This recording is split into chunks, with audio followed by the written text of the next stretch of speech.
சொல்லுங்க. உங்க அக்கா ஒரு பையன் கூட கோயிலுக்கா கிழக்க. நீங்க இங்க வந்து பாருங்க, போக்கு கொஞ்சம் சரியில்லாம இருக்கு. இப்ப நீங்க வந்து பார்த்தா கொஞ்சம் கரெக்டா இருக்கும். சொல்ல வேண்டியதை நான் சொல்லிட்டேன், கொஞ்சம் வாங்க. அப்படியா?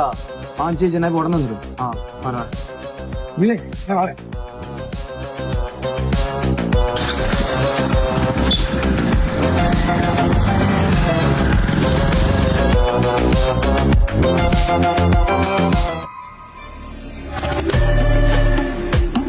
நீ பேரோட வாடே உடனே இதனால அப்படம் வச்சுக்க, லேண்டன் வச்சிருக்க வீட்டுக்காடே.